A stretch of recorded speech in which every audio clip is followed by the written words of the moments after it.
يا أيها الذين آمنوا إذا قيل لكم تفسحوا في المجالس فافسحوا يفسح الله لكم وإذا قيل انشزوا فانشزوا يرفع الله الذين آمنوا منكم والذين أوتوا العلم درجات والله بما تعملون خبير.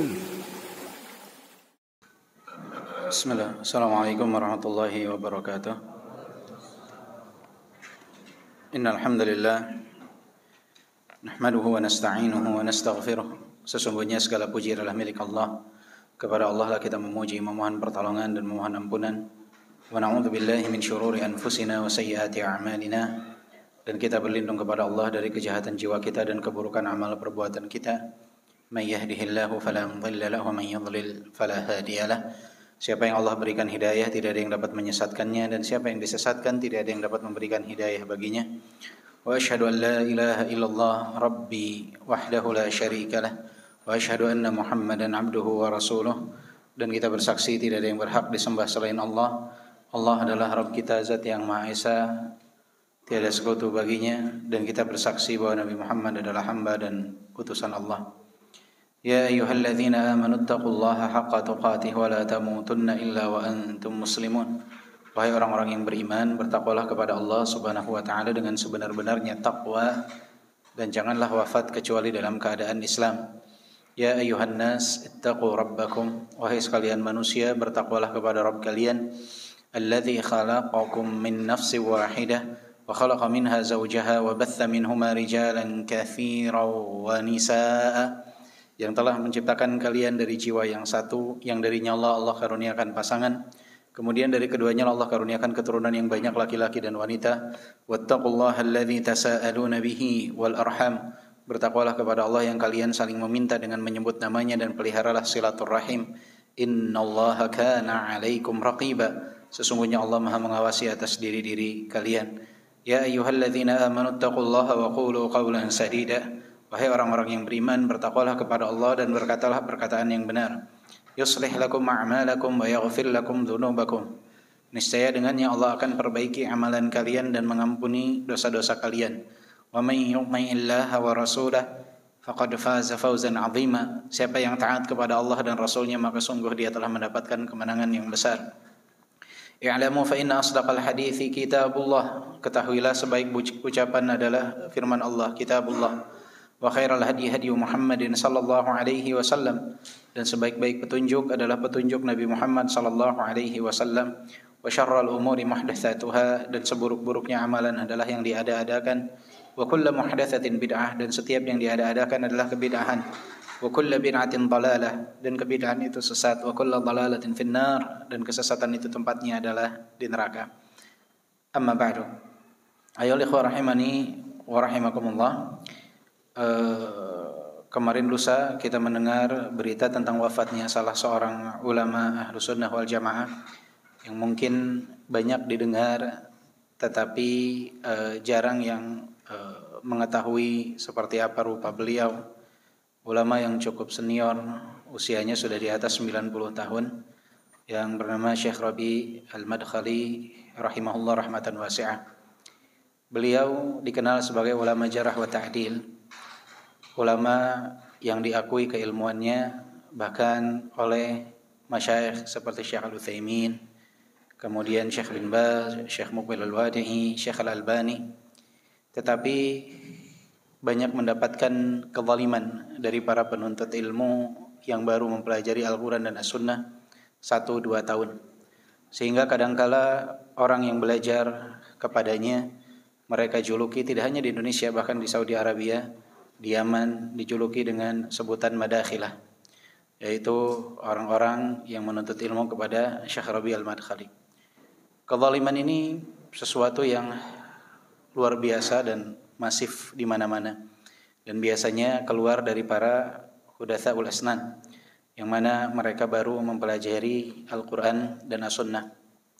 Beliau rahimahullah awalnya tinggal di kota Mekah, kemudian beberapa tahun silam memilih untuk berpindah ke kota Madinah. sepertinya beliau ingin mendapatkan keutamaan wafat di kota Nabi Muhammad sallallahu alaihi wasallam, karena Nabi sallallahu alaihi wasallam pernah bersabda, "Man istata'a an yamuta bil Madinah falyamutu biha fa inni asyfa'u liman yamutu biha." Siapa yang dapat menghabiskan masa-masa terakhirnya di kota Madinah, wafat di kota Madinah, lakukanlah, karena sesungguhnya aku akan memberikan syafaat khusus bagi orang-orang yang wafat di kota Madinah. Syafaat Nabi bagi umat Nabi Muhammad bersifat umum. Kemudian ada syafaat khusus bagi siapa? Bagi umat Nabi Muhammad yang wafat di kota Madinah. Dan alhamdulillah, rupanya apa yang beliau harapkan dan inginkan Allah kabulkan. Beliau diwafatkan di kota Nabi Muhammad sallallahu alaihi wasallam pada malam 15 Muharram di tahun ini. Semoga Allah Subhanahu wa taala merahmati beliau, dan semoga kita dapat mengikuti jejak beliau untuk berpegang teguh terhadap Al-Qur'an dan As-Sunnah.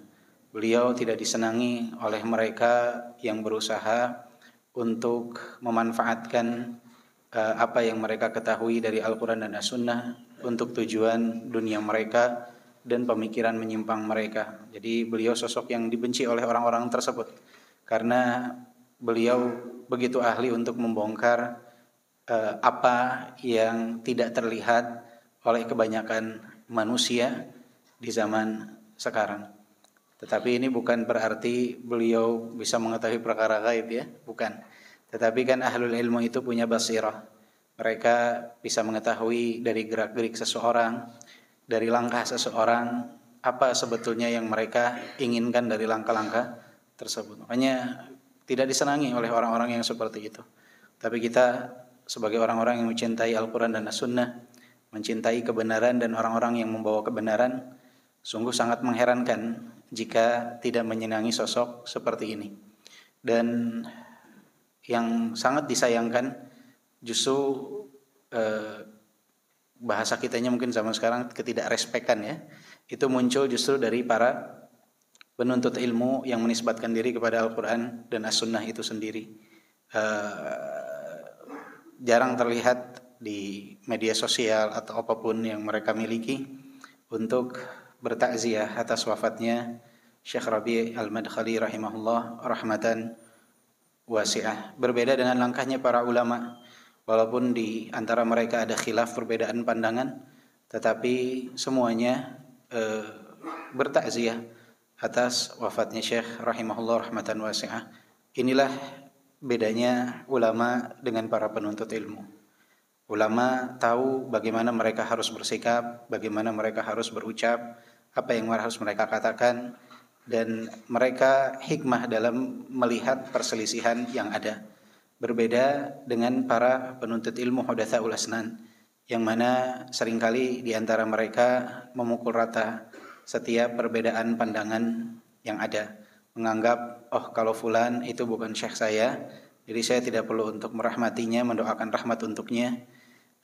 Berbeda kalau syekh saya atau saya menuntut ilmu langsung kepadanya. Syuf farq, perbedaan yang luar biasa, dan ini nampak terlihat sekali saat wafatnya Syekh rahimahullah, dan terlihat sangat jelas. Maka itulah kenapa kita harus menuntut ilmu sebisa mungkin kepada al-akabir, kepada para ulama yang senior, selagi ada akses untuk hal tersebut. Maka antum harus semangat untuk mempelajari bahasa Arab, karena itu salah satu kunci. Kalau untuk jarak, alhamdulillah sekarang dengan adanya media online, kita bisa langsung terhubung secara live dengan kajian yang ada di Masjid Nabawi kah, atau kajian yang ada di Masjidil Haram, atau di negara-negara lain, di Yaman kah, di Mesir kah, bisa terhubung langsung dengan para ulama atau para asatidzah senior di Indonesia yang mungkin jaraknya tidak dekat dengan kita. Jadi kalau akses jarak, alhamdulillah. Tapi yang masih jadi kendala kita ketika ulama tersebut bukan berasal dari Indonesia adalah bahasa. Bahasa ini maka penting untuk kita mempelajarinya. Sebisa mungkin pelajarilah bahasa Arab, karena itu kunci untuk mempelajari syariat. Jadi kalau kita fokuskan belajar bahasa Arab 2 tahun, 3 tahun, insya Allah itu akan menjadi sebuah keuntungan besar bagi kita. Jadi kita tanpa mempelajari bahasa Arab, mempelajari syariat 5 tahun, 7 tahun, dengan orang yang mau menyisihkan waktu 3 tahun belajar bahasa Arab, dalam jangka waktu 2 tahun insya Allah dia akan menyusul maklumah yang diketahui oleh orang yang belajar selama 7 tahun tanpa kemampuan bahasa Arab. Dan juga Masya Allahnya ya ikhwah, kadangkala pemahaman itu berbeda-beda antara satu orang dengan orang yang lain, antara seorang ustadz dengan seorang ulama. Tentu ada perbedaan di antara mereka dalam pemahaman dan cara menyampaikan apa yang mereka pahami. Jadi ada yang memahami tapi sulit untuk menyampaikan, ada yang pemahamannya beraneka ragam. Jadi seperti yang akan kita bahas pada kesempatan kali ini, Ana coba membaca apa yang disampaikan oleh Ibnul Qayyim itu pekan lalu, sekitar 3 balik saya Ana baca. Masih belum memahami inti dari ucapan beliau. Tadi malam Ana baca lagi 3 kali, mungkin 4 kali. Bahkan Ana ambil terjemahan bahasa Indonesianya, Ana baca, masih belum paham. Ana coba menonton kajian yang membahas tema ini. Kajian dalam bahasa Arab kalau nggak salah 3 kajian. Kitab Al-Fawaid Ana tonton, masih belum menemukan clue daripada apa yang kita bahas. Kemudian ada salah satu ustadz yang pernah membahas juga kitab ini, Ana coba tonton juga, nggak nemu juga inti daripada apa yang dibahas. Sampai akhirnya Ana menemukan 1 menit potongan dari penjelasan Syekh Al-Utsaimin berkenaan dengan hal ini. Dan Masya Allah tabarakallah, justru dalam 1 menit itulah jawabannya ada.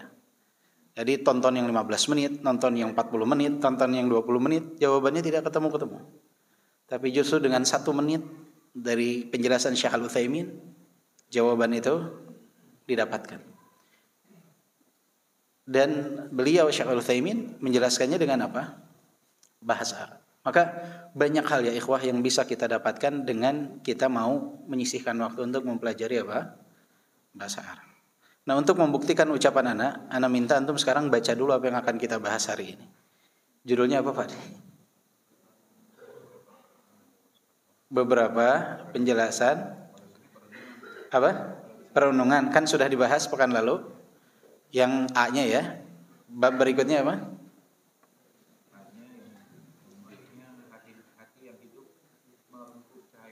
Hati yang hidup merengkuh cahaya Al-Quran. Halaman berapa tadi? Halaman 153. Coba tafadhalu, silahkan baca dulu 1 kali bacaan ya, nanti baru kita jelaskan. Ada yang sudah baca belum? Belum semua? Nah, coba dibaca dulu yang belum baca. Fadhal. Kalau udah kabarin. Ayo dibaca.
Sudah belum?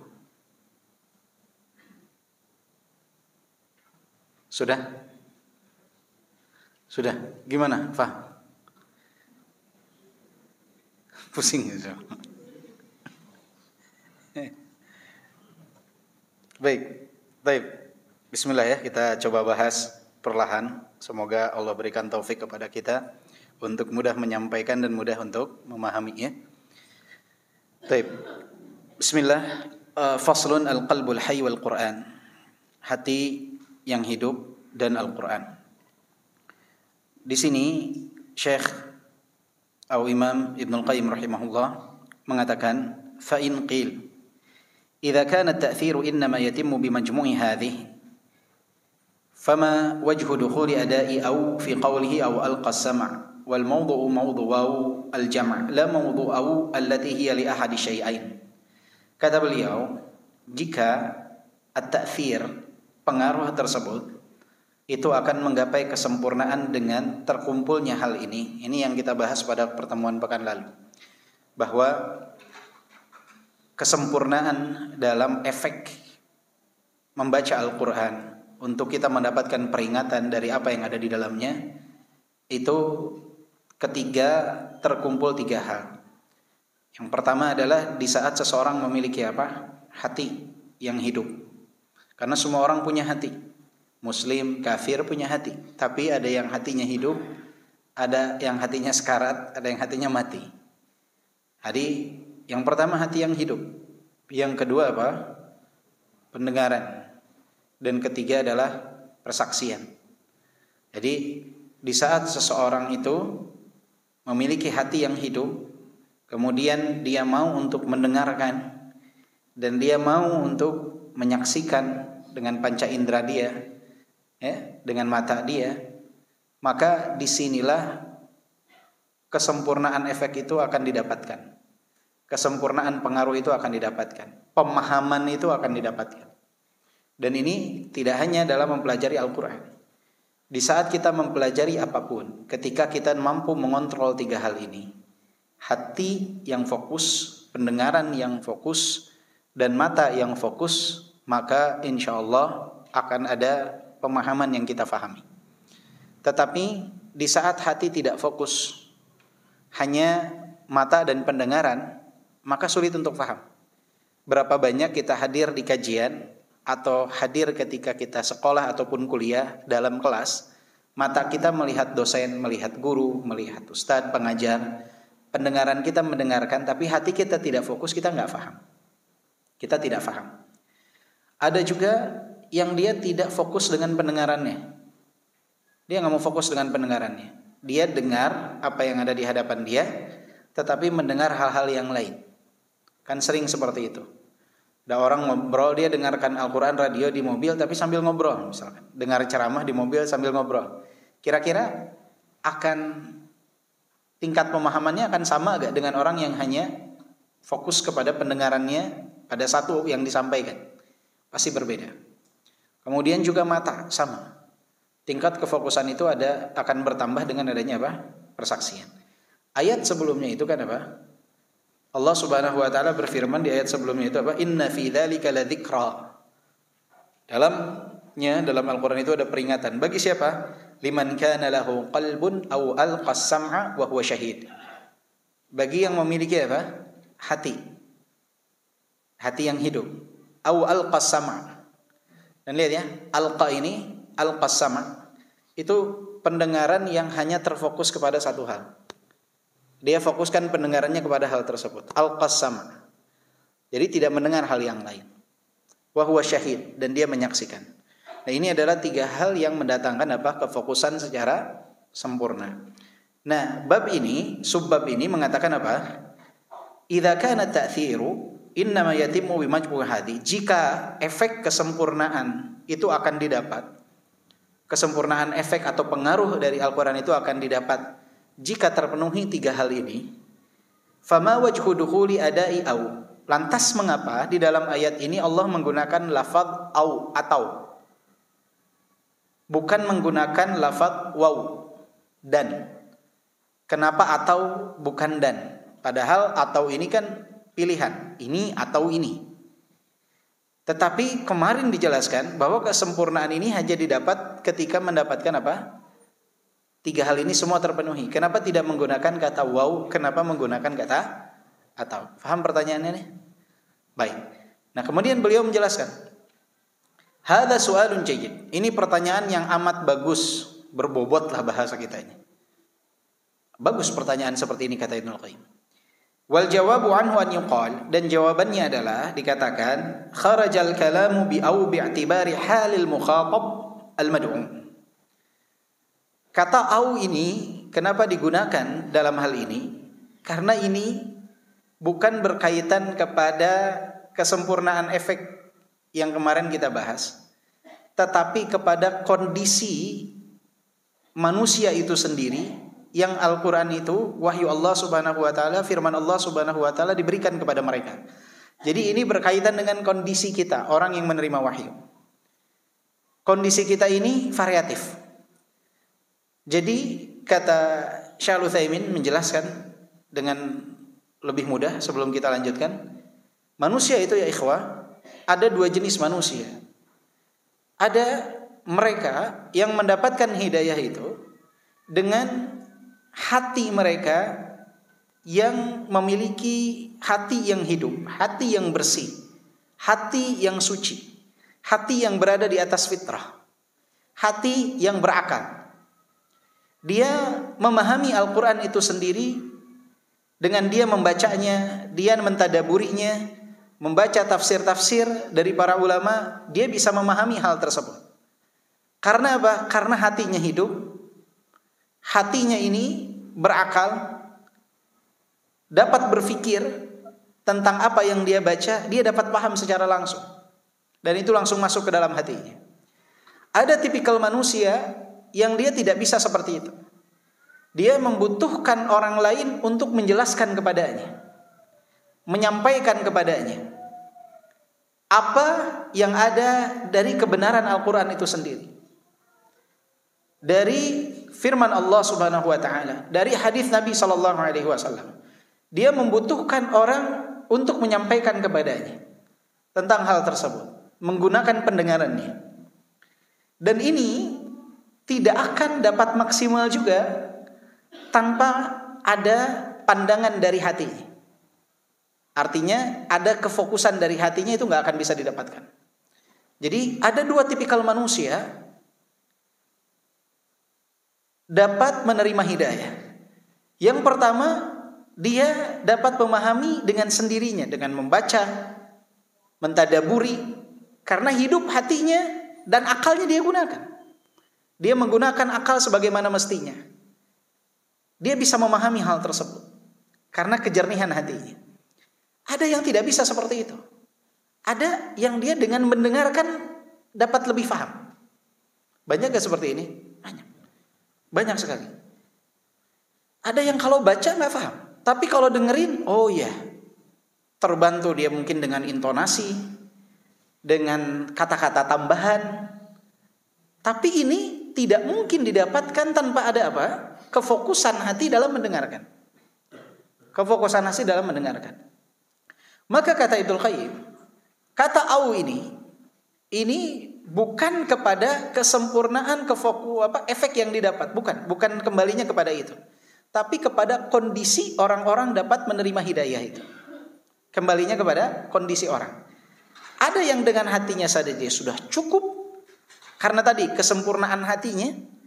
Ada yang dia membutuhkan sarana penjelasan dari orang lain. Sampai sini jelas? Lanjut.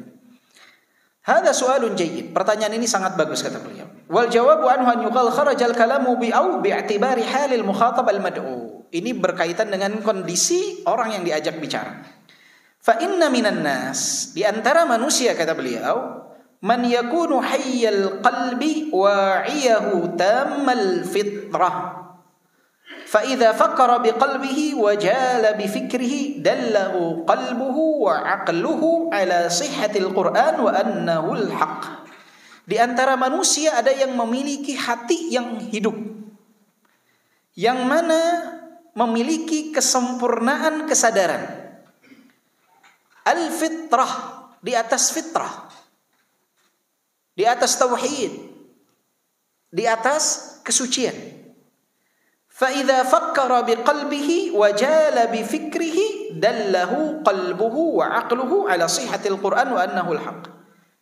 Di saat dia berfikir dengan hatinya dan memaksimalkan pemikirannya, maka hal tersebut akan menunjukkan, hatinya dan akalnya tersebut akan menunjukkan kepada kesahihan Al-Quran dan kebenaran yang ada di dalamnya. Jadi ada manusia yang menggunakan, memang hatinya berada di atas fitrah, kesucian, dia gunakan dengan maksimal pemikirannya, hatinya, itu akan menunjukkan dia kepada apa? Kebenaran.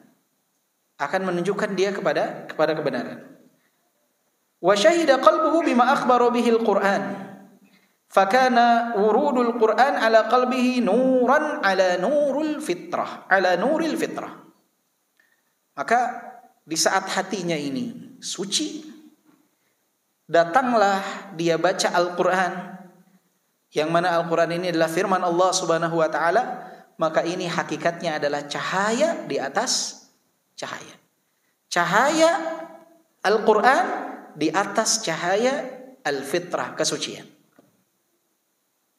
Ini udah langsung direct, dia akan apa? Akan memahaminya. Seperti apa? Manusia itu semua dilahirkan dalam kondisi apa? Di atas fitrah. Ayah ibunya yang menjadikan mereka apa? Yahudi, Majusi, Nasrani. Ayah ibunya. Manusia itu berada di atas fitrah. Artinya apa? Di atas tauhid. Jadi kalau ada seseorang lahir di dalam daerah yang terpencil, di dalam pedalaman, yang tidak ada efek apapun yang mempengaruhinya, baik di sana para penyembah kuburkah, atau orang-orang yang menyembah berhalakah, tidak ada ikatan sosial yang mempengaruhi dia, maka pastinya dia akan tumbuh di atas fitrah, di atas tauhid. Kenapa?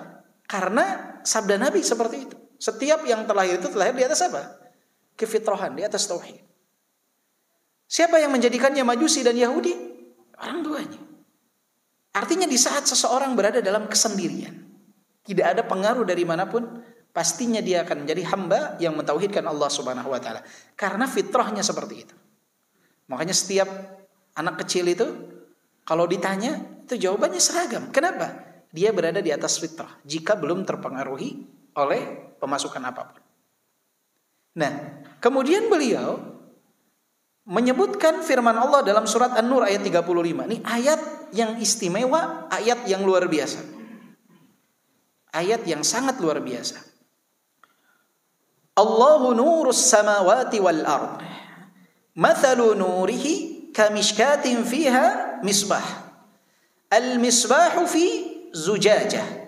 Az-zujajatu ka'annaha kawkabun durri yuqadu min syajaratin mubarakah zaitunah la syarqiyatin wala gharbiyah yakadu zaituha yudhi'u walau lam tamsashu nar nurun ala nur. Nurun ala nur.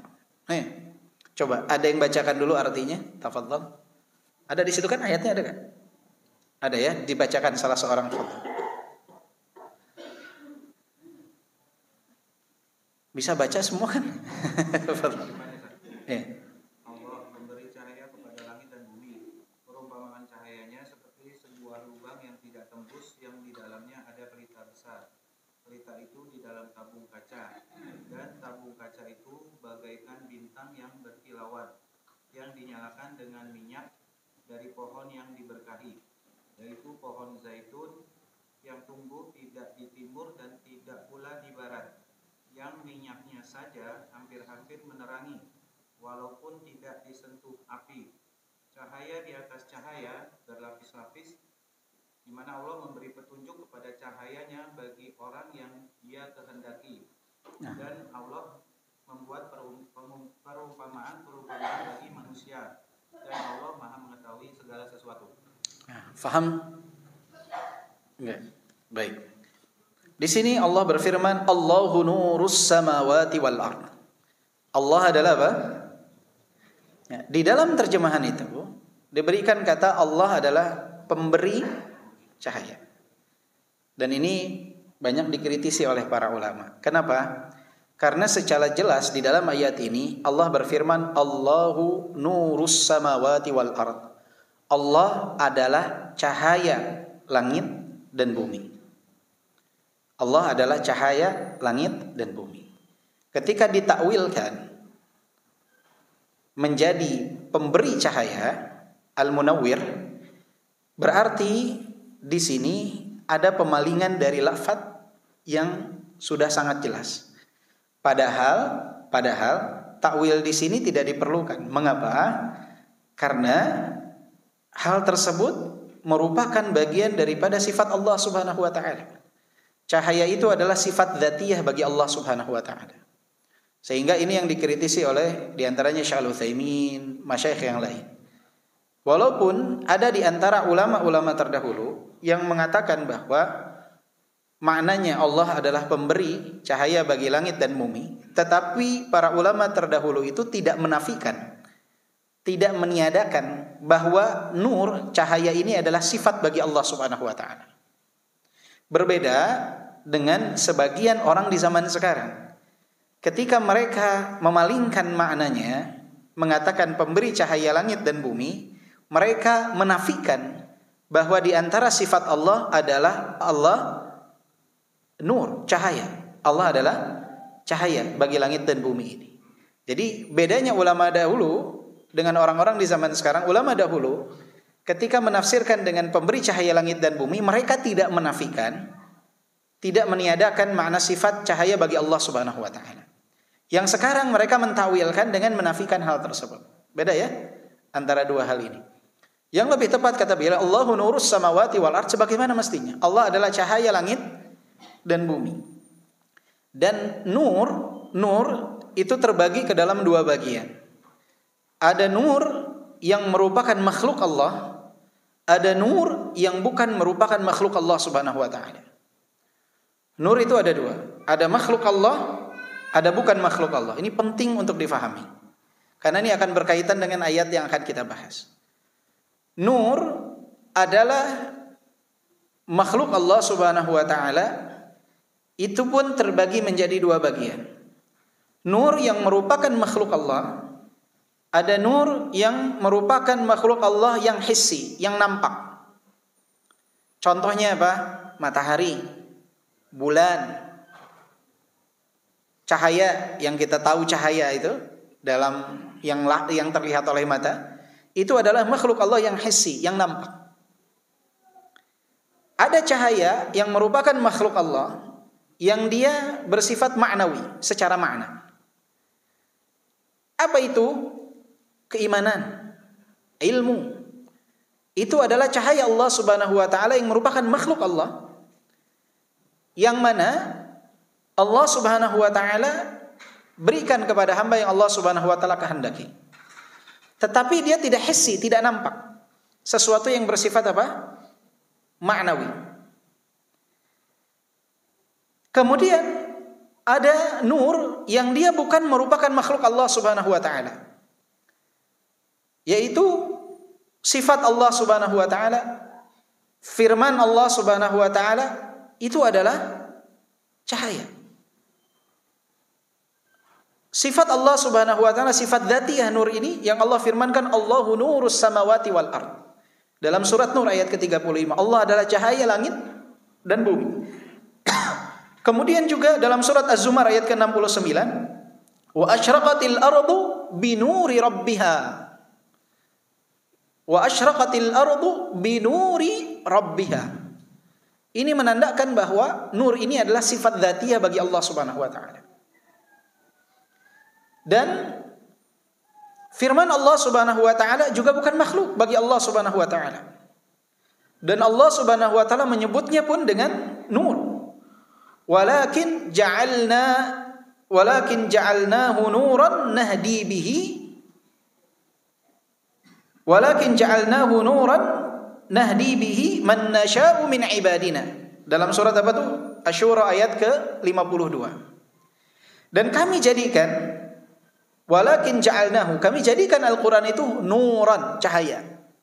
Dan Al-Quran bukan makhluk Allah Subhanahu wa ta'ala. Al-Quran ini apa?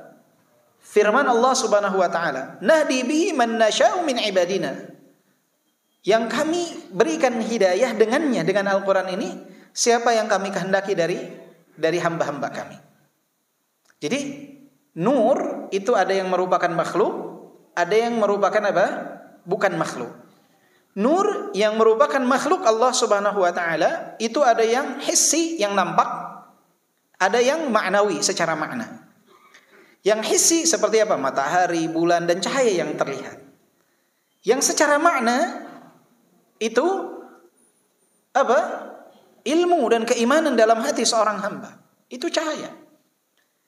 Kemudian nur yang merupakan bukan makhluk Allah Subhanahu wa taala,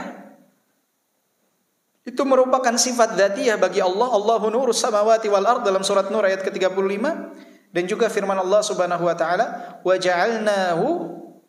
ja'alnahu nuran nahdi bihi man nasha'u min ibadina dalam surat Asy-Syura ayat ke-52. Al-Qur'an Allah sebut sebagai apa? Nur. Dan Al-Qur'an makhluk Allah bukan? Bukan. Al-Qur'an adalah firman Allah Subhanahu wa taala. Faham di sini? Baik. Maka di saat Allah berfirman, Allahu nurus samawati wal ard, Allah adalah cahaya langit dan bumi. Kemudian lanjutan ayatnya apa? Mathalu nurihi. Lihat ya. Permisalan cahayanya. Padahal kita punya kaidah apa? Laisa kamitslihi syai' wa huwas samiul basir. Tidak ada yang semisal dengan Allah. Maka di saat Allah dalam ayat ini mengatakan mathalu nurihi, permisalan cahayanya, ini berarti cahaya yang dimaksud apakah cahaya yang makhluk atau cahaya yang bukan makhluk? Ini tadi kita jelasin biar paham poin ini. Mathalu nurihi, permisalan cahayanya, berarti ini dimisalkan nih cahayanya nih. Bolehkah memisalkan sesuatu dengan Allah Subhanahu wa taala? Laisa kamitslihi syai'. Berarti yang dimaksud dengan cahaya yang dibahas pada poin yang kedua ini dalam ayat ini berkaitan dengan cahaya yang bukan merupakan makhluk. Apa cahaya yang bukan merupakan makhluk? Ada yang hissi, ada yang apa? Ma'nawi. Pusing banget. Ada yang hissi, ada yang ma'nawi, ada yang nampak, ada yang tidak nampak. Yang dibahas di sini dijelaskan oleh Ibnu Abbas. Kata beliau rahimahullah mengatakan, "Mathalu nurihi," kata beliau, "fi sadril mu'min." Cahaya yang ada di dalam hati orang yang beriman. Cahaya yang ada di dalam apa? Hati orang yang beriman. Yang merupakan keimanan, ilmu, itu yang ada di dalam hati orang yang beriman. Maka dalam poin yang kedua, mathalu nurihi yang akan dimisalkan ini adalah tidak mungkin. Makanya kata Syekh Al-Utsaimin mengatakan apa?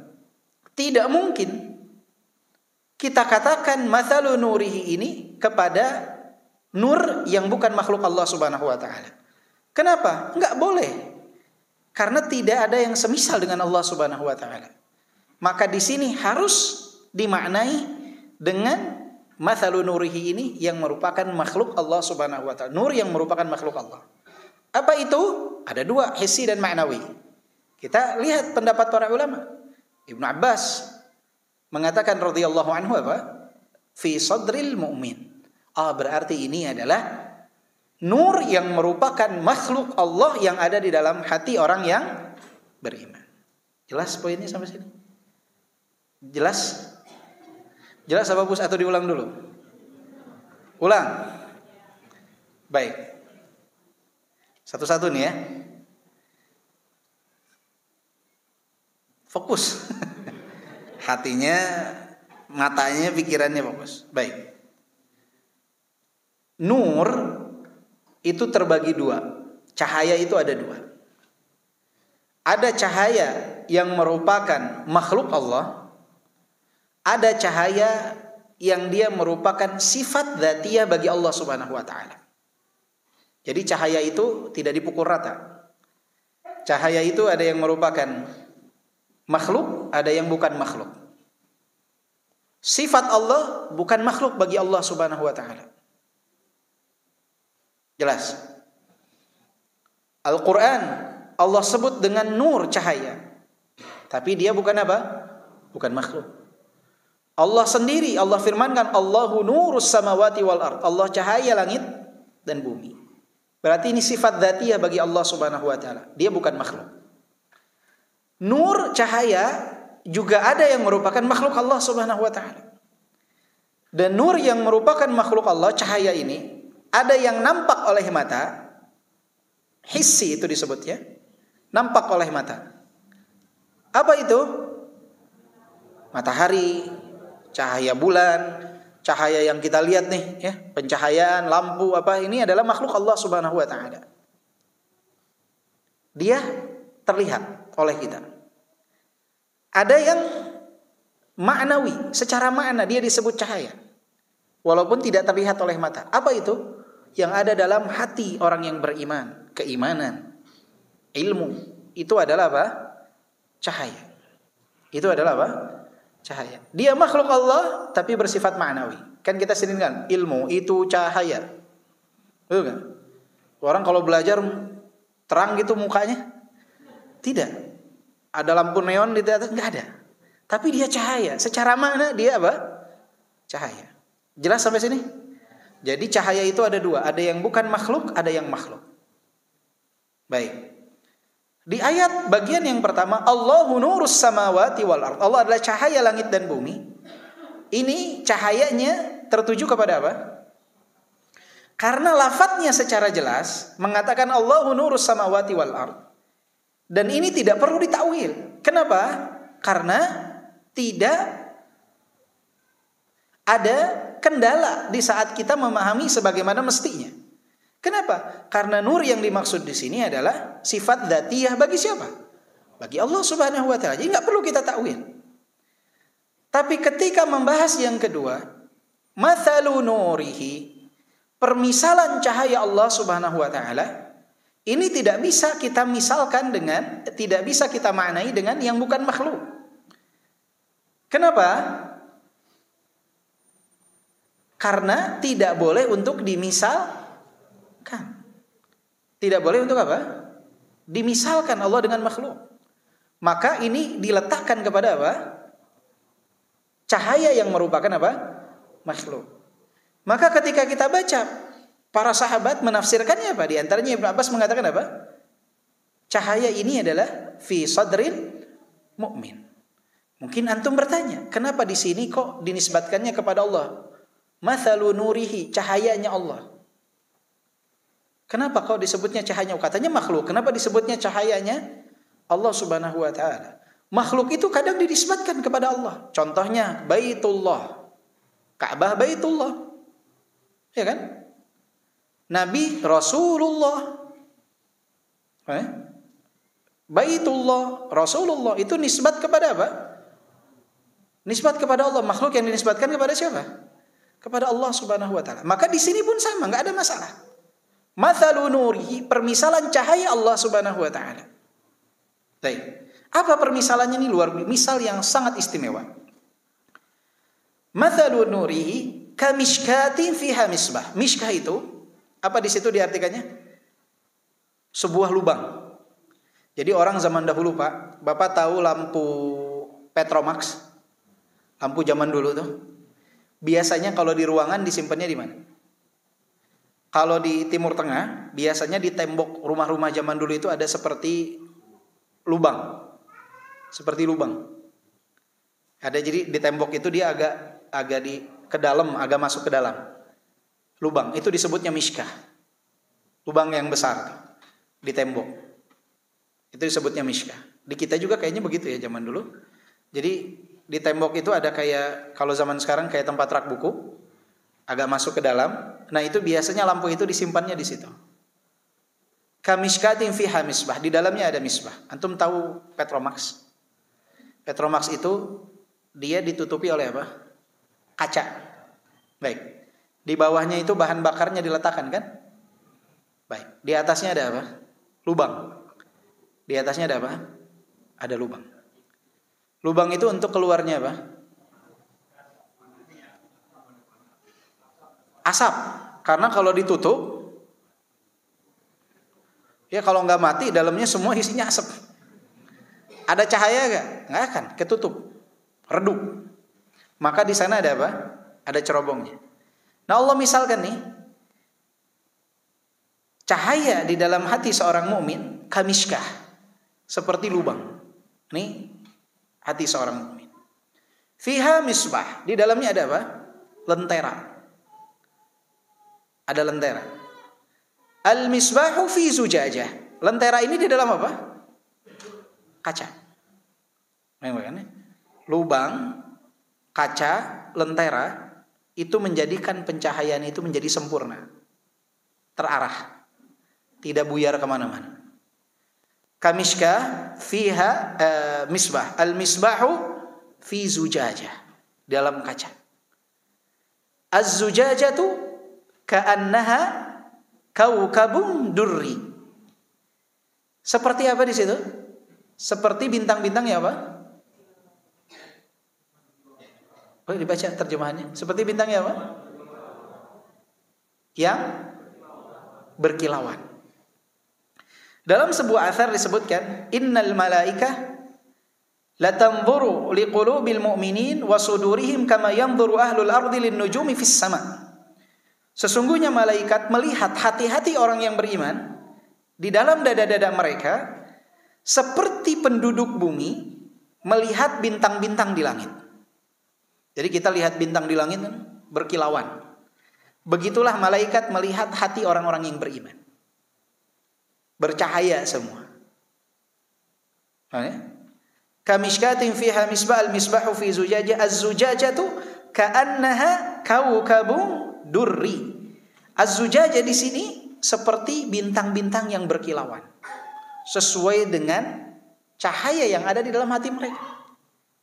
Yang cahayanya luar biasa, terang benderang, malaikat melihatnya. Yang ala kadarnya ya redup-redup seperti itu, 5 watt lah. Ada yang sampai 15 watt, terang benderang. Tergantung daripada apa? Lihat. Dalam ayat lanjutannya apa? Yuqadu min syajaratin mubarakah. Dia apa tuh? Diapakan? Dinyalakan dengan apa? Dari pohon yang apa? Yang diberkahi. Bahan bakarnya ini dinyalakan dari apa? Dinyalakan dari pohon yang diberkahi. Zaitunah. Apa zaitunah? Minyak zaitun. Minyak zaitun. Jadi bahan bakarnya ini agar pencahayaannya maksimal, dia itu membutuhkan bahan bakar yang bersih. Makanya Allah misalkan di sini zaituna la syarqiyatin wala gharbiyah. Zaituna yang apa? Tidak timur dan tidak juga. Apa maksudnya tidak timur dan juga tidak barat? Jadi dia berada di posisi fi rubwah au jabal au mantiqah mustawiyah. Dia berada di tempat yang tinggi atau di tempat yang datar. La syarqiyah wala gharbiyah. Dia bukan ada di tempat yang berada di bagian timur dari tempat yang tinggi ataupun bagian barat dari tempat yang tinggi. Yang mana kalau bagian timur dari sebuah tempat yang tinggi, misalkan di lembah, maka dia tidak akan mendapatkan pencahayaan di waktu apa? Kalau dia ada di bagian timur dari tempat yang tinggi, dia tidak akan mendapatkan pencahayaan di saat sore hari, di akhir siang. Kalau dia berada di tempat barat dari tempat yang tinggi, dia tidak akan mendapatkan pencahayaan di mana? Di pagi hari. Maka jika ingin mendapatkan kualitas minyak zaitun yang maksimal, itu dia tidak boleh berada di samping timur ataupun barat dari sebuah dataran tinggi. Dia harus berada di daerah yang datar agar mendapatkan pencahayaan maksimal. Dan ini berlaku untuk semua pohon.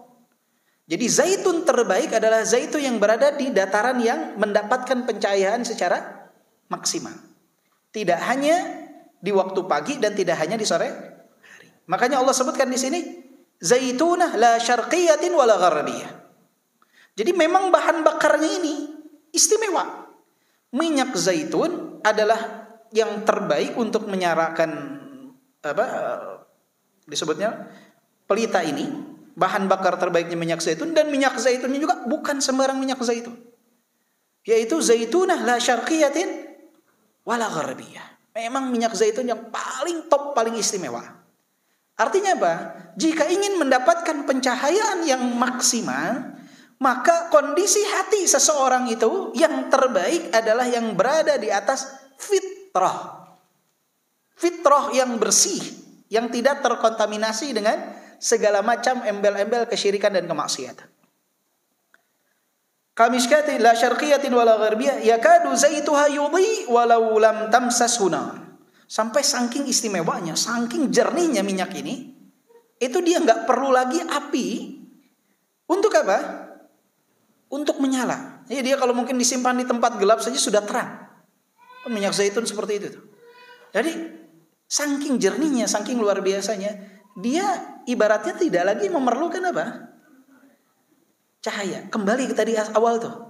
Ada orang yang hatinya luar biasa, saking istimewanya, dia sudah bisa dapat memahami Al-Quran, memahami apa yang disampaikan dengan kefitrahannya, kesempurnaan akal hatinya, dia akan dapat memahami Al-Quran.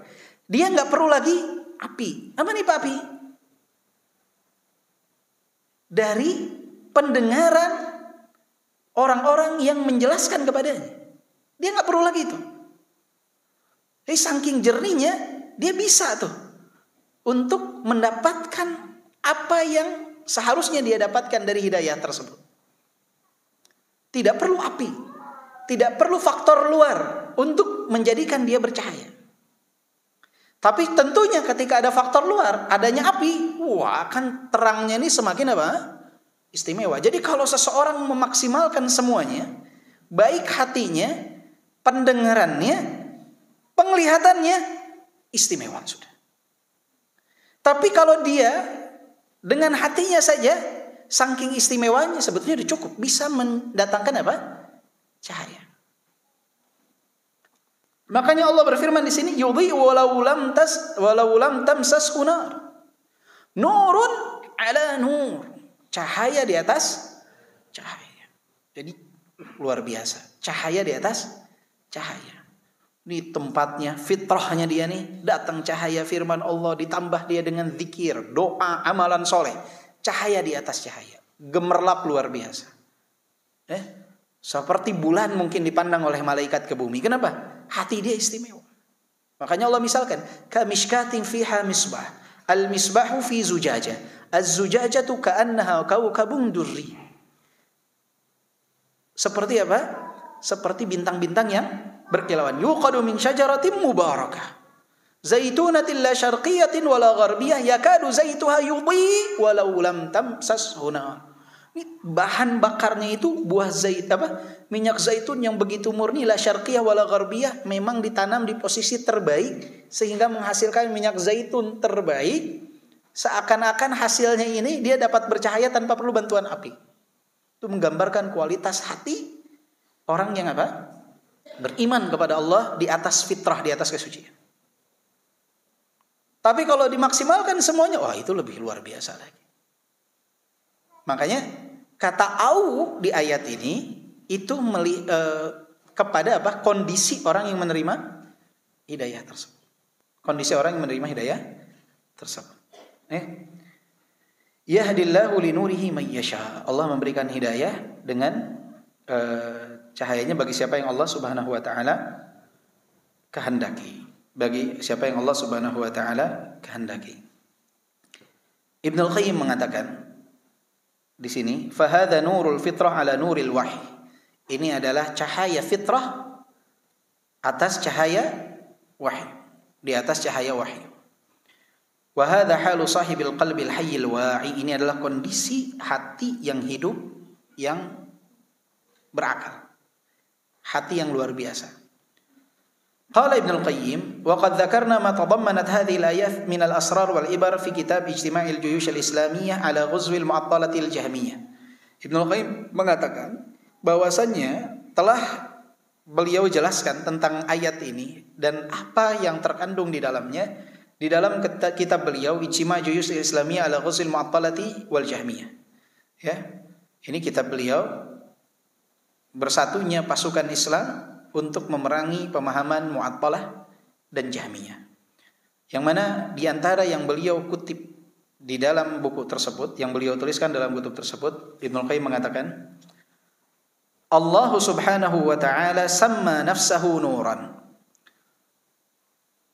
wa ja'ala kitabahu nuran wa rasulahu sallallahu alaihi wasallam nuran wa dinahu nuran wahtajaba an khalqihi bin nur wa ja'ala dara awliyaihi nuran tatala'la. Enggak ada itu di bukunya. Nuran tatala'la.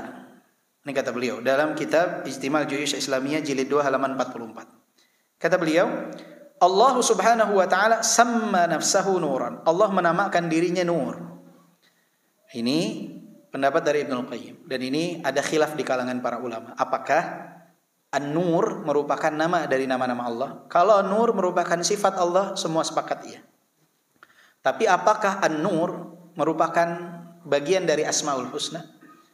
Maka banyak ulama yang mengatakan tidak, karena tidak ada dalil yang menunjukkan kepada hal tersebut. Allah berfirman, Allahu nurus samawati wal ard, tapi tidak ada kata An-Nur sebagai bagian daripada Asmaul Husna. Maka di sini para ulama ya tawakuf, bolehkah seseorang menamakan dirinya Abdun Nur, hamba An-Nur, boleh atau tidak? Jadi para ulama silang pendapat. Banyak yang mengatakan tidak boleh, karena An-Nur bukan bagian dari nama-nama Allah. Ibnul Qayyim berpendapat Nur merupakan nama Allah Subhanahu wa ta'ala. Jadi ada yang membolehkan, ada yang mengatakan tidak boleh. Jadi ada yang mengatakan An-Nur ini bagian dari nama Allah, ada yang mengatakan bukan bagian dari nama Allah. Nah, ketika kita tahu ada silang pendapat seperti ini, lebih baik menghindari, menghindari syubhat, sesuatu yang tidak kita ketahui. Maka lebih baik kita jauhi. Tapi kalau seseorang sudah namanya Abdun Nur, ya sudah tidak perlu diganti kata para ulama. Mungkin mengambil pendapat yang mengatakan itu bagian daripada Asmaul Husna. Tapi kalau ada yang mau menamakan anaknya, sebaiknya dihindari hal tersebut. Jadi kalau mau menamakan anaknya dengan penghambaan kepada Allah, lebih baik yang nama dari Asmaul Husna itu yang disepakati oleh seluruh ulama. Seperti Abdullah, Abdurrahman, Abdurrahim, Abdul Aziz, kan banyak nama. Jadi jangan mengambil nama yang di sana masih disilangkan pendapat oleh para ulama, apakah An-Nur merupakan nama dari Asmaul Husna Allah Subhanahu wa ta'ala. Kata Ibnul Qayyim, wallahu subhanahu wa ta'ala samma nafsahu nuran. Allah menamakan dirinya dengan nur. Allahu nurus samawati wal ard. Dalam surat Nur ayat ke-35. Allah adalah cahaya langit dan bumi. Wa ja'ala kitabahu nuran. Dan Allah Subhanahu wa ta'ala menjadikan kitabnya Al-Quran juga apa? Cahaya. Dalilnya apa? Surat Asy-Syura ayat ke-52. Wa ja'alnahu walakin ja'alnahu nuran nahdi bihi man nasha'u min ibadina. Walakin ja'alnahu nuran nahdi bihi man nasha'u min ibadina. Dan kami jadikan Al-Quran itu apa? Cahaya. Cahaya. Wa rasulahu sallallahu alaihi wasallam nuran. Dan Rasulullah sallallahu alaihi wasallam sebagai apa? Nur, cahaya. Tadi yang pertama itu bukan makhluk. Yang kedua, Al-Quran juga bukan apa? Bukan makhluk. Cahaya yang merupakan apa? Bukan makhluk. Yang ketiga ini, wa rasulahu sallallahu alaihi wasallam nuran. Dan Rasulullah sallallahu alaihi wasallam disebut sebagai cahaya. Ini makhluk atau bukan makhluk? Makhluk. Allah yang paling mulia, Nabi Muhammad sallallahu alaihi wasallam. Dalilnya apa? Dalam surat Al-Maidah ayat ke-15. Allah berfirman, "Qad ja'akum minallahi nur wa kitabim mubin." Wa kitabum mubin. Qad ja'akum minallahi nur wa kitabum mubin. Telah datang dari Allah Subhanahu wa taala nur wa kitabum mubin. Nur, cahaya. Kata Qatadah menyebutkan dalam tafsir Al-Qurtubi, dinukilkan, nur maknanya adalah Nabi Muhammad sallallahu alaihi wasallam dalam ayat ini. Dalam surat Al-Maidah ayat ke-15, nur diartikan sebagai apa? Nabi Muhammad sallallahu alaihi wasallam. Dan kata Ibnul Qayyim, wa dinahu nuran, dan agamanya disebut juga sebagai apa? Cahaya. Dalilnya sama, surat Al-Maidah ayat ke-15. Karena sebagian ulama mengatakan nur ini Nabi Muhammad, sebagian lagi mengatakan nur yang dimaksud adalah agama Allah Subhanahu wa ta'ala. Wahtajaba an khalqihi bin nur. Dan Allah Subhanahu wa ta'ala menghijabi dirinya dari makhluk dengan apa? Dengan cahaya. Dalilnya adalah yang terdapat di dalam Sahih Muslim. Nabi bersabda, hijabuhun nur. Tirai penghalang di antara Allah dengan makhluk adalah an-nur, cahaya. Lau kasyafahu la ahraqat subuhatu wajhihi ma mantaha ilaihi basaruhu min khalqihi. Jadi kalau disingkap tirai tersebut, maka akan terbakar saking luar biasanya. Siapa yang terlihat dari makhluknya, saking luar biasanya. Jadi hijab penghalangnya adalah cahaya. Ini sabda Nabi, "Wa ma yantiqu 'anil hawa in huwa illa wahyu yuha." Nabi tidak mengucapkan dengan hawa nafsu, melainkan wahyu yang Allah Subhanahu wa taala wahyukan kepadanya. Wa ja'ala dara awliyaihi nuran tatala'la, dan Allah menjadikan tempat para kekasih Allah, wali-wali Allah Subhanahu wa taala itu adalah cahaya yang berkilauan. Ini tentang surga Allah Subhanahu wa taala. Dalilnya adalah surat Ar-Ra'd ayat ke-29, alladzina amanu wa 'amilus shalihat tuba lahum wa husnu ma'ab. Bagi orang-orang yang beriman dan beramal saleh, tuba lahum, bagi mereka tuba. Tuba ini ada yang menafsirkannya adalah kebaikan yang banyak, ada yang menafsirkannya an-nur, cahaya, ada yang menafsirkannya as-surur, kebahagiaan. Maka ini yang menjadi dalil dari apa yang disampaikan oleh Ibnul Qayyim rahimahullah dalam kitab beliau Ijtima' al-Juyus al-Islamiyah ala ghazwil mu'attalati al-Jahmiyah. Kata beliau, Allah Subhanahu wa ta'ala samma nafsahu nuran wa ja'ala kitabahu nuran wa rasulahu nuran wa dinahu nuran wa ihtajaba an khalqihi bin nur wa ja'ala dara awliyaihi nuran tatala'la. Allah menamakan dirinya dengan cahaya, menjadikan kitabnya Al-Quran cahaya, dan Rasulnya Sallallahu Alaihi Wasallam cahaya, agamanya cahaya, dan penghalang diantaranya dengan makhluk cahaya, dan menjadikan tempat kembali para kekasih Allah, wali-wali Allah, cahaya yang berkilauan. Jadi kata cahaya begitu banyak Allah Subhanahu Wa Taala gunakan, karena memang cahaya ini ada yang bukan merupakan makhluk dan ada yang merupakan makhluk Allah Subhanahu Wa Taala.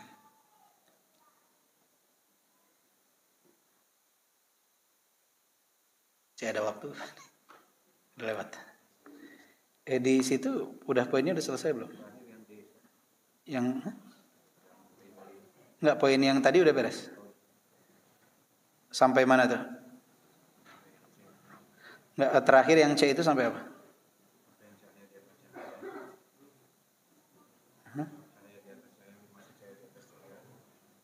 Cahaya di atas.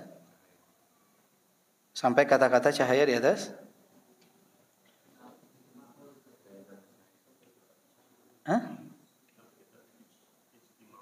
Sampai istimal juz, sampai itu, sampai nukilan kitab, sampai situ.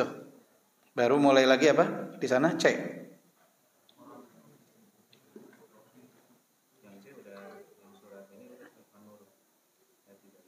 Enggak, yang C itu terakhirnya apa? Nukilan kitab itu. Coba boleh pinjam dulu. Maksudnya biar diseragamin.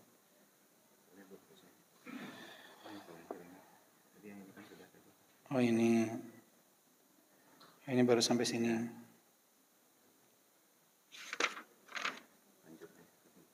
Lanjut ya. Siap? Baik. Fasahibul qalbi yajma'u baina qalbihi wa baina ma'anil Qur'an. Fayajiduha ka'annaha qad kutibat fihi fahuwa yaqra'uha an dhahril qalb. Orang yang memiliki hati yang hidup, maka dia menyatukan di antara hatinya dengan makna-makna Al-Quran, dan dia akan dapati seakan-akan di hatinya itu telah tertulis di hatinya, dan dia dapat membacanya bidhahril ghaib, ya, dengan kemampuan hafalannya. Wa minan nasi man la yakunu tamal isti'dad. Ada di antara manusia yang dia tidak berada pada kondisi ketersediaan, kesiapan yang sempurna. Wa iyal qalb kamil al-haya fayahtaju ila syahidin yumayyizu lahu bainal haqqi wal batil. Dia akalnya tidak dalam posisi kesempurnaan, hatinya juga, kehidupannya juga, maka dia memerlukan seseorang yang menjelaskan kepadanya, memilahkan kepadanya antara yang hak dan yang batil. Walam tablugh hayatu qalbihi wa nurihi wa zaka'u fitratihi mablagha sahibil qalbil hayyil wa'i. Jadi kehidupan hatinya, cahayanya, kesucian hatinya itu tidak mencapai orang-orang pada kelompok yang pertama tadi, yang hatinya berada di atas kefitrahan yang luar biasa. Fatariqu husul hidayatihi an yufarriga sam'ahu lil kalam. Maka cara dia untuk mendapatkan hidayah itu memfokuskan pendengarannya untuk mendengarkan ucapan, apa yang disampaikan dari yang menjelaskan antara hak dan yang batil tersebut. Wa qalbuhu la ta'ammulihi wa tafakkuri fihi wa ta'aqquli ma'ani. Dan hatinya itu harus fokus dengan apa yang disampaikan, memikirkan, berusaha untuk mengerti dari apa yang disampaikan tersebut, dari makna-maknanya. Dari makna-maknanya. Jadi ini lanjutan yang tadi. Jadi kalau kelompok yang pertama hatinya memang di atas fitrah. Ibaratnya apa tuh? Minyak zaitunnya udah, dia bisa terang dengan sendirinya tanpa harus dibakar. Ada yang nggak bisa. Dia memerlukan, dia minyaknya ini nih nggak terang dengan sendirinya. Jadi kalau nggak dibantu diterangin, nggak akan terang-terang dia, redup. Maka dia perlu alat bantu. Apa alat bantunya ini? Penjelasan.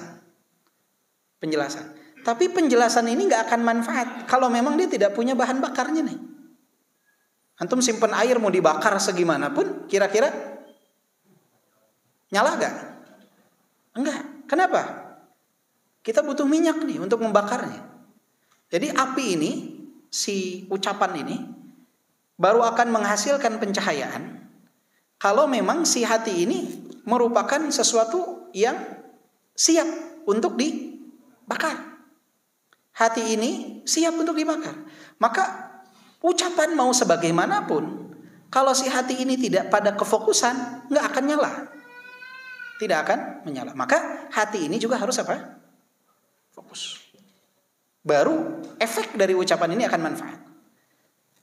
Hati ini bahan bakarnya. Jadi tetap bahan bakar itu harus disediakan. Walaupun bahan bakar kita minim, tidak sejernih mereka nih yang bisa bercahaya dengan sendirinya, tapi ada kesempatan untuk bercahaya. Asalkan apa? Asalkan kita siap, fokus untuk mendengarkan dan siap mendapatkan api tersebut. Dalam tanda kutip api ini adalah apa? Penjelasan. Maka di sini kata beliau, faya'lamu hina idzin annahu al-haq. Fal awwal, kondisi yang pertama, halu man ra'a bi 'ainihi ma du'iya ilaihi wa ukhbira bih. Yang pertama itu orang yang kondisinya dia melihat dengan matanya. Apa yang diajak dia kepadanya dan disampaikan kepadanya. Ini kondisi yang pertama, orang yang punya kemurnian hati. Yang kedua, halu man alima sidqal mukhbir wa tayaqqana. Dia kondisi yang mengetahui kebenaran orang yang menyampaikan. Dan dia meyakini kebenaran apa yang disampaikan tersebut. Jadi ada dua cara untuk dapat hidayah. Cara pertama, cara kedua. Cara pertama dengan sendirinya baca tafsir, memahaminya. Kenapa? Dengan hati yang bersih insya Allah bisa memahami. Ada yang kedua, dia perlu penjelasan. Tapi dengan penjelasan orang yang dia yakini kebenarannya dan apa yang disampaikan. Wa qala yakfini khabaruhu fa huwa fi maqamil iman wal awwalu fi maqamil ihsan. Seakan-akan kondisinya itu kalau yang pertama itu dalam posisi ihsan. Anta abudallah ka'annaka tarah. Engkau menyembah Allah seakan-akan engkau melihatnya. Fa in lam takun tarah fa innahu yara. Yang kedua, ibaratnya dalam posisi keimanan. Belum sampai ke ihsan, tapi sampai kepada keimanan. Dengan apa? Membenarkan siapa yang menyampaikan dan apa yang disampaikan. Hadza qad wasala ila ilmil yaqin. Ini tandanya sudah sampai kepada derajat ilmul yakin. Orang yang sampai derajat ihsan ini sampai kepada derajat ilmul yakin. Wa taraqa qalbuhu minhu ila manzilati ainil yakin. Kemudian upgrade dia tuh. Dirinya sampai kepada posisi ainul yakin. Awalnya ilmul yakin sampai kepada posisi apa? Ainul yakin. Wa dzaka ma'hu at-tasdiqul jazim alladhi kharaja bihi minal fikri wa dakhala bihi fil Islam. Sedangkan orang yang tadi yang fokus dari mendengarkan, membuka hatinya, maka dengan pembenarannya tersebut, maka dia telah keluar dari kelompok orang-orang yang kufur, dan telah masuk ke dalam apa? Ke dalam Islam. Tapi kondisi orang yang pertama, dia itu sudah sampai kepada tingkatan ainul yaqin, tidak hanya ilmu yaqin, tapi sudah sampai kepada derajat ainul yaqin. Kita lanjutkan dulu. Ainul yaqin kata beliau, fa ainul yaqin naw'an. Ainul yaqin itu ada dua jenis.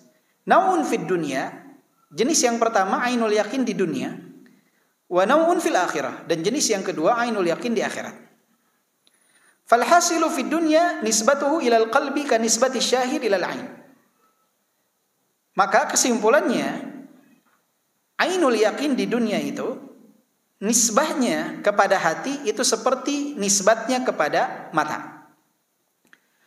Wa ma akhbarat bihi ar-rusul minal ghaib yu'ayanu fil akhirati bil absar wa fid dunya bil basair. Apa yang disampaikan dari Nabi sallallahu alaihi wasallam dalam perkara-perkara ghaib itu di akhirat disaksikan oleh kedua matanya, di dunia disaksikan oleh mata batinnya. Fahuwa ainun yaqin fil martabatain. Maka itu adalah ainul yaqin dalam dua tingkatan. Faham apa belum faham? Mudahnya begini. Ada tiga. Ilmul yaqin, ainul yaqin, haqqul yaqin. Kalau Syekhul Islam memisalkannya dengan madu. Ini madu. Kita dengar bahwa madu itu manis. Berarti itu apa? Ada yang ragu gak kalau ada orang bilang madu manis? Enggak. Ilmul yaqin, semua tahu ilmunya bahwa yakin semua tuh madu itu manis. Secara umum ya, ada madu pahit, ada madu macam-macam, ada yang pedas juga ada. Ini secara umum madu manis. Ainul yaqin itu saat madu ada di depan dia. Lihat deh. Ini madu apa? Manis. Haqqul yaqin saat dia apa? Mencicipi. Jadi sekarang di dunia kita itu apa? Ilmul yaqin. Kita dengar tentang ganjaran orang yang beramal soleh di surga seperti ini, seperti ini. Nanti di neraka orang yang tidak berada dalam tauhid begini nasibnya. Ilmul yaqin. Kita yakin. Karena apa? Yang menyampaikannya adalah Allah dan Nabi sallallahu alaihi wasallam, wa yantiqu anil hawa in huwa illa wahyun yuha. Ainul yaqin nanti ketika kita sudah di surga itu atau di neraka, semoga Allah masukkan kita semua ke surga. Tapi nanti di hari kiamat ketika kita di padang mahsyar, kita lihat tuh, oh betul kata Nabi, sab'atun yudhilluhumullahu fi dhillihi yauma la dhilla illa dhilluh. Ada 7 kelompok yang mendapatkan naungan. Kita lihat tuh hal tersebut. Oh nanti adanya sirat, kita lihat tuh. Apa? Ainul yaqin. Haqqul yaqin saat kita nyobain. Oh begini jalan di atas sirat nih. Siratnya ketika terlihat ainul yaqin.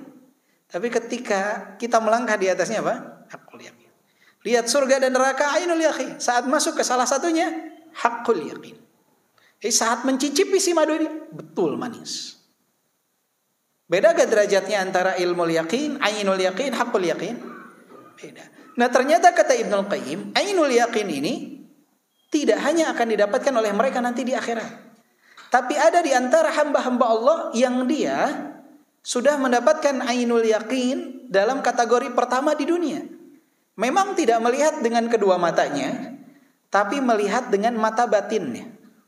Artinya apa?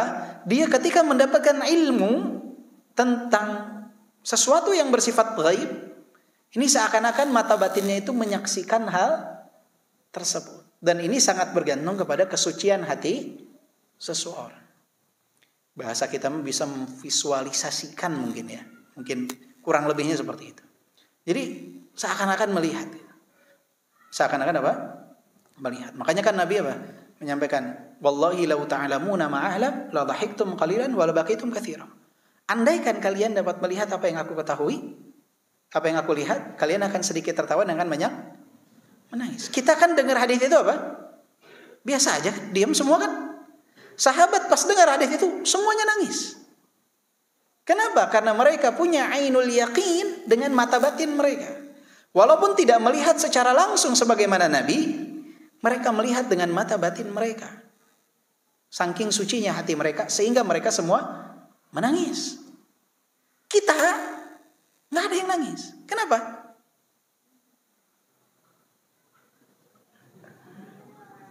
semua bisa jawab. Paham bedanya? Jadi ada ilmu yaqin, ainul yaqin, haqqul yaqin. Ilmu yakin dari ilmu hadis ayat kita dengar.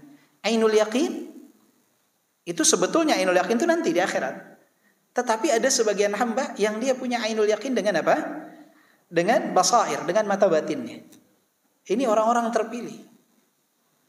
Yang dia seakan-akan melihat, belum melihat, tapi seakan-akan apa? Melihat, dapat merasakan hal tersebut. Yaitu contohnya hadis Nabi. Wallahi Nabi kan berkhutbah saat itu. Wallahi law ta'lamuna ma'alam la dhahiktum qalilan wa la bakaitum katsiran. Demi Allah, andaikan kalian melihat apa yang aku lihat, kalian akan sedikit tertawa dan akan banyak. Nabi sudah langsung melihat tuh, diperlihatkan oleh Allah. Ainul yaqin. Para sahabat enggak ada yang melihat. Tapi kenapa mereka semua menangis? Karena mereka punya ainul yaqin derajat yang pertama, yaitu ainul yaqin di dunia. Nah, ini yang dijelaskan oleh Ibnu Qayyim. Kata beliau apa? Ainul yaqin naw'an. Ainul yaqin itu punya dua jenis. Yang pertama, nau'un fid dunya, jenis pertama itu di dunia, wa nau'un fil akhirah. Dan jenis yang kedua di mana? Di akhirat. Fal hasilu fid dunya nisbatuhu ilal qalbi ka nisbati syahid ilal ain. Maka secara kesimpulannya kata beliau, kenapa disebut ainul yaqin di dunia? Itu karena mereka dengan hatinya itu seakan-akan menyaksikan apa yang disaksikan oleh apa? Oleh mata. Kalau di akhirat kata beliau disaksikan oleh mata secara langsung, kalau di dunia disaksikan dengan mata batinnya, hatinya seakan-akan melihat. Makanya inilah yang tadi sebab sebelumnya disebutkan apa? Inilah mereka yang sampai kepada derajat ihsan. Apa itu ihsan? Anta budallah ka'annaka tarah. Engkau menyembah Allah seakan-akan engkau melihatnya. Begitu ya ikhwan. Jelas insyaallah? Jelas? Semoga Allah berikan taufik kepada kita semua. Ini Masya Allah bahas kitab Ibnul Qayyim ini luar biasa ya. Ini istimewa kitabnya memang. Jadi kita bersyukur kepada Allah.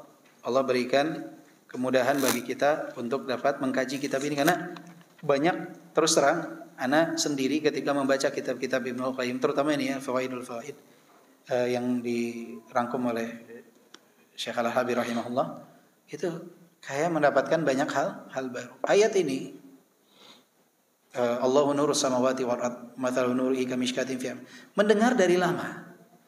Tapi baru mulai memahaminya ketika mendengar penjelasan siapa? Pertama ini dari Ibnul Qayyim rahimahullah. Tapi kan Ibnul Qayyim tadi di akhirnya itu apa? Beliau mengatakan apa? Fakana wurudul Qur'an ala qalbihi nuran ala nur fitra wa hadha wasful ladzi qila fihim. Ini kondisinya dengan Al-Qur'an seperti cahaya di atas cahaya, sebagaimana firman Allah begini. Itu kan Ibnul Qayyim sudah sampai kepada kesimpulan itu. Nah, kita buat mengerti hal tersebut harus muter dulu. Ya, harus muter dulu. Ini subhanallah. Ya. Semoga Allah berikan taufik kepada kita semua ya. Insyaallah sekarang sudah mulai memahami. Insyaallah paham ayat ini ya. Tapi ingat jangan sampai kita nanti sombong dan angkuh. Pulang ke rumah, Bu, tahu gak Bu ayat itu? Ini saya jelaskan ya. Tapi subhanallah ya ikhwah, coba untuk nanti menjelaskan kepada anak, karena sesuatu itu ketika kita berusaha menyampaikannya, itu akan terekam dalam benak kita tuh dengan kualitas yang berkali-kali lipat dibandingkan sebatas kita mendengar dan membaca. Jadi dengan menyampaikan itu akan terekam lebih utama daripada sekedar membaca dan mendengar. Jadi usahakan untuk menyampaikan orang sekitar kita, keluarga, istri, anak, catatan kita coba untuk disampaikan kembali. Itu akan terekam dalam benak kita lebih lama dibandingkan sebatas kita membaca dan mendengar. Semoga Allah berikan taufik. Subhanakallahumma bihamdika asyhadu an la ilaha illa anta astaghfiruka wa atubu ilaik. Alhamdulillahirabbil alamin. Assalamualaikum warahmatullahi wabarakatuh.